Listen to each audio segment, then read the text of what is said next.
Nah, saya mau tanya, Pak Eman tadi cerita udah keliling negara, berbagai macam negara, ngelihat perkembangan dunia luar, negara-negara lain itu bagaimana melihat Indonesia, Pak Eman?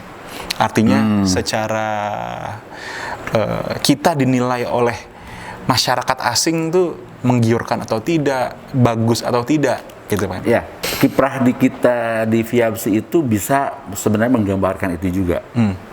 Ya, saya mau lihat cerita mengenai industri properti. Ini adalah bagian bahan kampanye kita juga.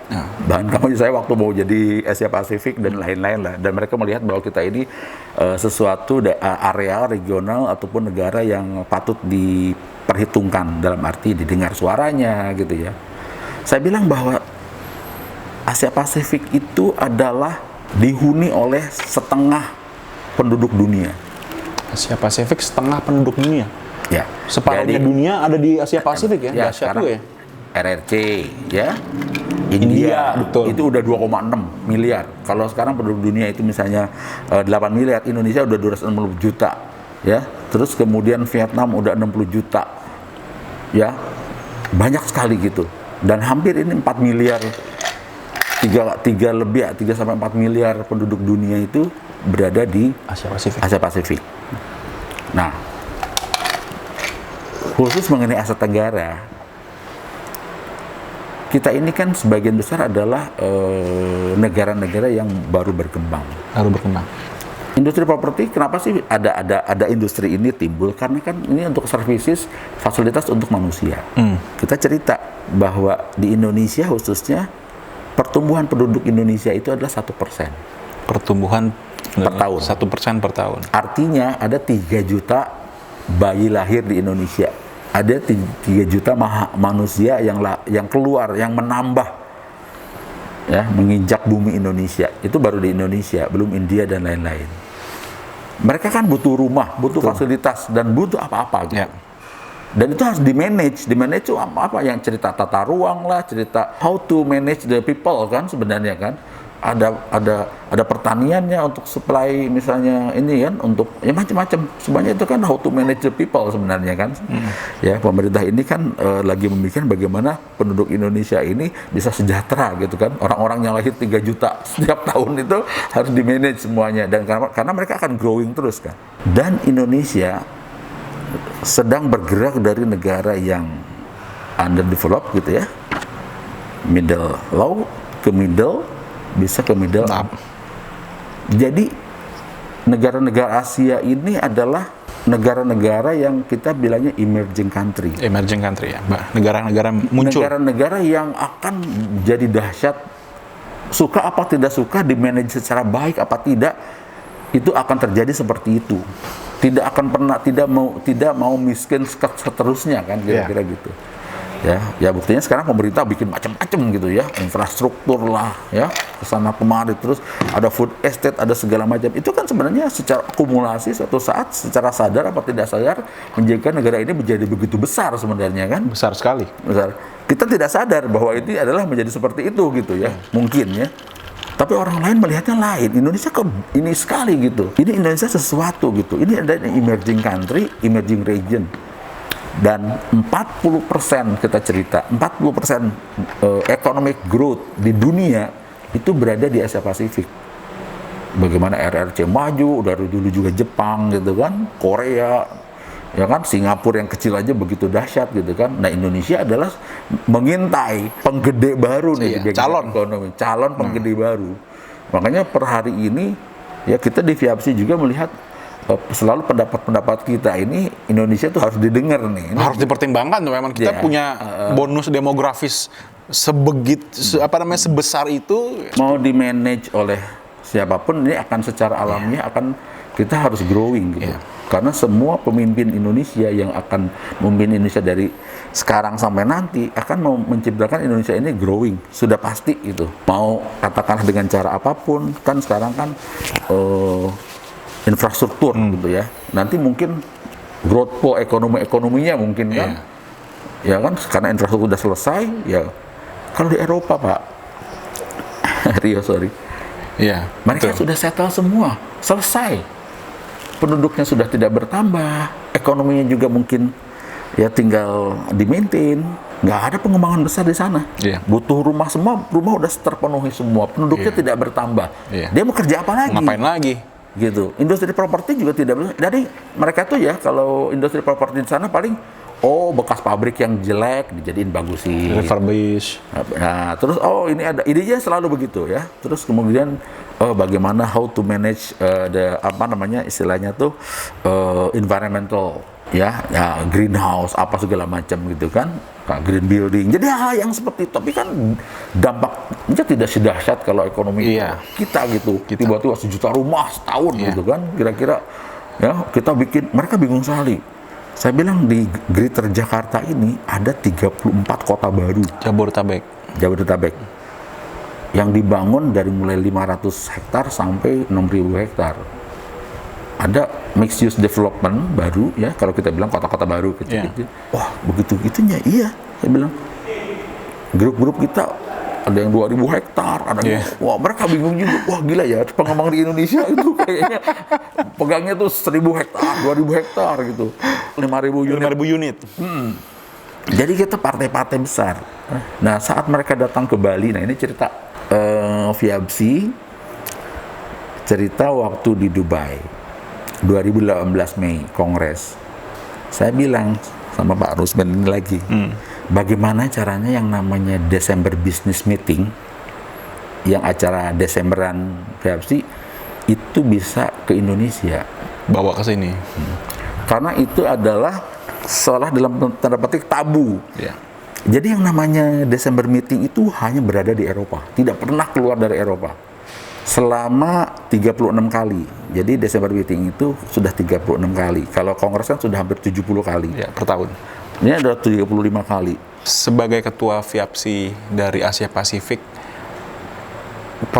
ada program-program khusus nggak, Pak Iman? Selama 2 tahun ini sebenarnya programnya itu networking, dalam arti kita ingin mengundang mereka mengembangkan di Indonesia sebenarnya. Investasi di Indonesia. Memang tidak gampang karena mereka juga punya punya regulasi, mereka juga punya keterbatasan dalam arti mereka lebih memfokuskan di negaranya sendiri gitu ya. Itu yang salah satu program. Yang program kedua adalah kita ingin mengkomparasi bagaimana cara mereka bekerja di sana. Di negara masing-masing.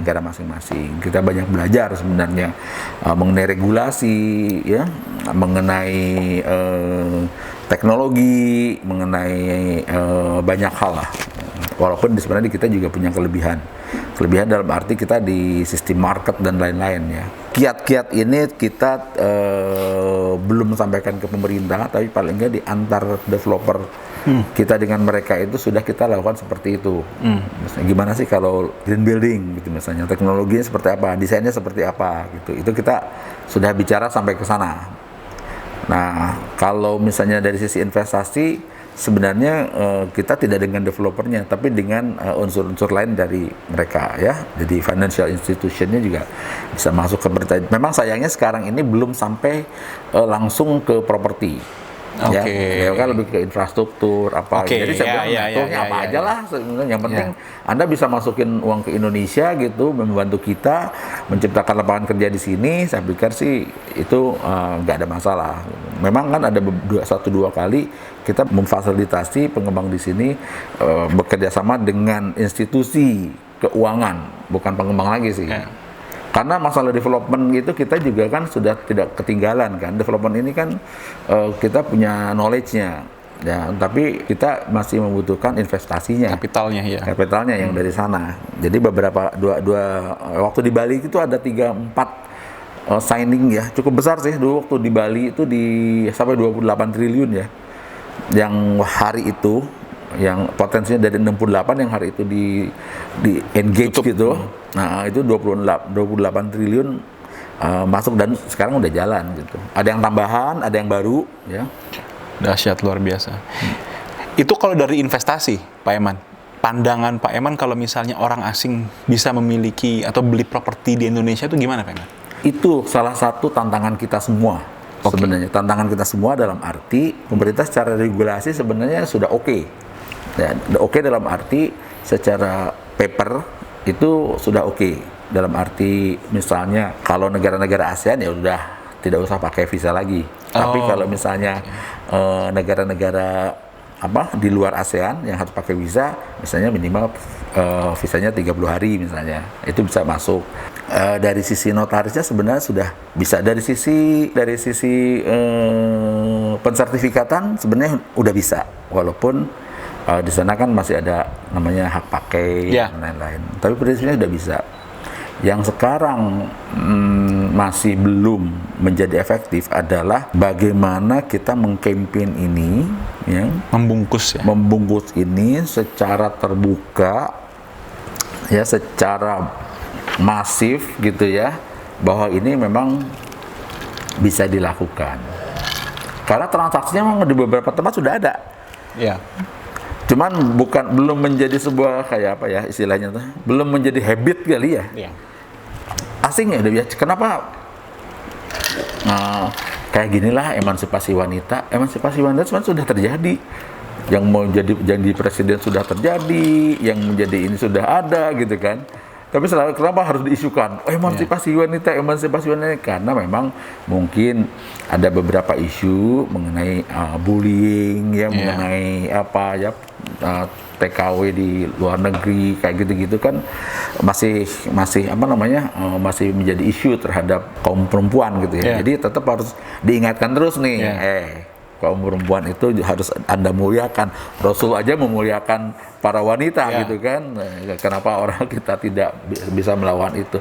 Nah, jadi masalah si sertifikat dan ini tuh memang masyarakat kepemilikan orang asing itu secara papernya oke, tapi secara pelaksanaannya belum. Kita harus buka ini secara masif, secara campaign, harus dikomunikasikan secara massal. Harus program tersebut harus dapat disosialisasikan dengan baik gitu ya. Betul. Artinya sekarang ini belum ada sosialisasi, pada kenyataannya sudah terjadi di beberapa tempat gitu ya. Karena dengan semasif itu angka-angka demografis yang ada di Indonesia, rasanya dapat dibantu diserap dengan dibeli oleh pemilikan asing gitu ya. Sehingga bergerak juga jadinya kan, ekonomi kan juga jadi bergerak, mungkin berputar lebih cepat. Kadang-kadang kalau kita mau kontra-kontraan gitu ya,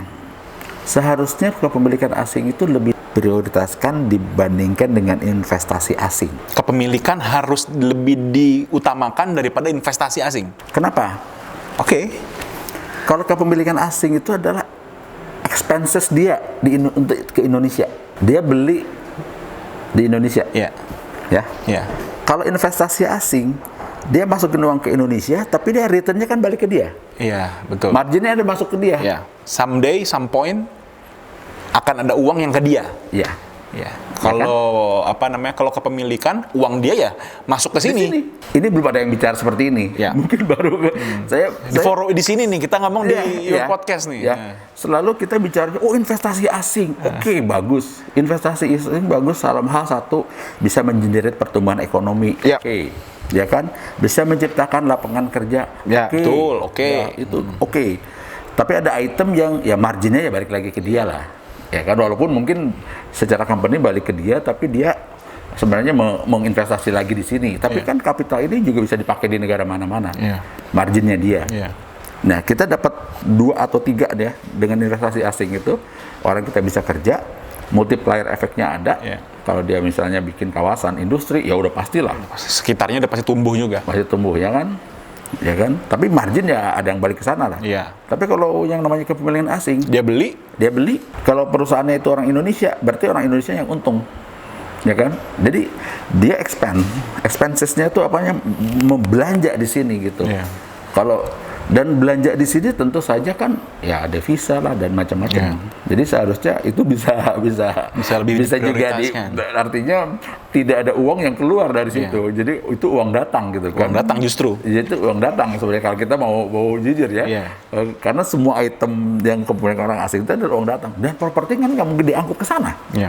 Iya, di sini-sini aja. Ya, tapi kalau margin kan bisa diangkut kemana-mana. Iya. Walaupun kita tahu lah ada pertumbuhan ekonomi, ada lapangan kerja di sini. Gitu. Iya betul. Ini isu ini belum pernah terlontarkan, tapi ini fakta ya. Ya. Jadi nggak usah khawatir dengan kepemilikan asing sebenarnya.